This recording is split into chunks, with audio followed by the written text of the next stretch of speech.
Hello everyone, स्वागत है आप सभी का। तो आज का हमारा टॉपिक है इंट्रोडक्शन ऑफ डिसेबिलिटीज़। हम डिसेबिलिटीज़ के बारे में जानेंगे कि ये होती क्या है। तो इन 1980 में वर्ल्ड हेल्थ ऑर्गेनाइजेशन जो था उसने पहली बार पब्लिश किया था कि जो WHO था उसने पहली बार पब्लिश किया था कि इम्पेयरमेंट, क्षति, डिसेबिलिटी, अक्षमता और हैंडीकैप, विकलांगता होती क्या है। इसके बारे में कहाँ पब्लिश किया गया था? ये था international classification of impairment, disability and handicap, ICIDH में इसको पब्लिश किया गया था, इम्पेयरमेंट, डिसेबिलिटी और हैंडीकैप को। तो इसमें मेन क्या था? इसमें मेन था कि इसके कॉन्सेप्ट को बताना कि होता क्या है, इसकी डेफिनेशन देना एंड इसके रिलेशनशिप को बताना। इस बुक में ये काम किया गया था। तो ये जो है ये हमारा लीनियर मॉडल पर बेस है। लीनियर मॉडल मतलब जो एक सीध में चलता रहता है। जैसे हम पहले डिजीज़ कोई भी चीज़ होती है तो पहले डिजीज़ के रूप में हमारे सामने आती है, फिर इम्पेयरमेंट, डिसेबिलिटी एंड हैंडीकैप। चलिए अब हम इनको अलग अलग समझते हैं। तो डिजीज़ क्या होता है हमारा? डिजीज़ होता है कि किसी चीज़ से प्रभावित होना, अफेक्ट या डेफिशिएंसी या फिर किसी चीज़ की कमी होना हमारा होता है डिजीज़। उसके बाद आता है हमारा इम्पेयरमेंट। इम्पेयरमेंट होता है any loss of body structure, मतलब डिजीज़ की वजह से हमारा कोई भी बॉडी स्ट्रक्चर में कोई भी कमी आ जाती है तो उसे हम इम्पेयरमेंट कहते हैं। इसके बारे में हम एग्जाम्पल के साथ आगे समझेंगे। अब एक बार देख लेते हैं कि होते क्या हैं। फिर आता है हमारा डिसेबिलिटी, मतलब डिस प्लस एबिलिटी। जब हम इम्पेयरमेंट की वजह से कोई काम नहीं कर पा रहे हैं तो वो होता है हमारा डिसेबिलिटी। इम्पेयरमेंट में बॉडी स्ट्रक्चर में लॉस होता है, डिसेबिलिटी में हम इम्पेयरमेंट की वजह से कोई काम नहीं कर पा रहे हैं, वो होता है हमारा डिसेबिलिटी। इसके बाद आता है हैंडीकैप्ड। हैंडीकैप्ड जो है वो एक फीलिंग होती है या फिर सोशल रिस्ट्रिक्शन होता है।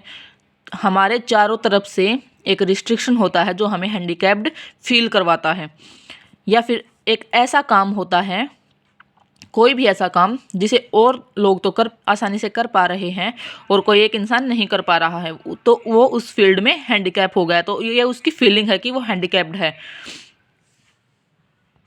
अब हम इनके एक बार डिफरेंस देख लेते हैं। कि इनमें डिफरेंस क्या है एग्जांपल के साथ, फिर आपको अच्छे से समझ में आ जाएगा। Impairment, loss of body structure हमने जैसे पहले ही पढ़ा था। डिसेबिलिटी एक्टिविटी होती है, मतलब डिसेबिलिटी को इम्प्रूव कर सकते हैं। हैंडीकैप्ड, सोशल पार्टिसिपेशन में रिस्ट्रिक्शन होता है, हमने पहले ही देखा है। तो हम एग्जांपल देखते हैं। फॉर एग्जांपल, अगर कोई इंसान ब्लाइंड है, इम्पेयरमेंट, ब्लाइंड हो गया, तो डिसेबिलिटी, उसकी डिसेबिलिटी क्या होगी? ब्लाइंडनेस की वजह से वो देख नहीं सकता, ये उसकी डिसेबिलिटी हो गई। लेकिन हैंडीकैप क्या होगा? अब वो देख नहीं सकता तो पढ़ेगा कैसे? हाँ, पढ़ सकता है, ब्रेल से पढ़ सकता है, लेकिन हैंडीकैप्ड क्या है कि जो और काम आसानी, दूसरे लोग जो इस काम को आसानी से कर रहे हैं वो उस काम को नहीं कर पा रहा। अब हर जगह तो ब्रेल होती नहीं है, तो वो unable to read. Normally person read कर सकते हैं लेकिन वो सिर्फ ब्रेल की हेल्प से रीड कर सकता है, तो वो उस फील्ड में हैंडीकैप हो गया।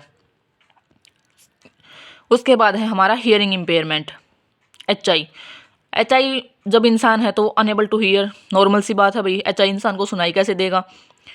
तो सुनाई नहीं देगा तो वो बात कैसे करेगा? बात करेगा साइन लैंग्वेज से करेगा, लेकिन साइन लैंग्वेज कितने जन को समझ में आती है नॉर्मल डेली लाइफ में? तो वो कम्युनिकेशन लैक इंट्रैक्शन हो गया उसका। इसके बाद आता है हमारा लॉस ऑफ लिम्स। अगर हमारे पास लिम्स ही नहीं है तो वो वॉक कैसे करेगा? या फिर अगर जैसे किसी के पैर नहीं है तो वो कैसे करेगा? हाथ नहीं है तो वो हाथ वाले काम कैसे करेगा? तो इसका हैंडीकैप क्या हो गया? जो हमारा सोशल पार्टिसिपेशन रिस्ट्रिक्शन है वो क्या हो गया? अगर किसी के पैर नहीं है तो वो क्या करेगा? डिसेबिलिटी हो गई है, वॉक कैसे करेगा? लेकिन उसका हैंडीकैप क्या हो गया? अब वॉक नहीं करेगा तो रन करने की तो बात ही बहुत दूर की है। या फिर हम ADL एक्टिविटी, मतलब डेली लिविंग की जो भी एक्टिविटी है वो हम कैसे करेंगे? तो ये था हमारा आज का topic, impairment, disability and handicap. Thank you.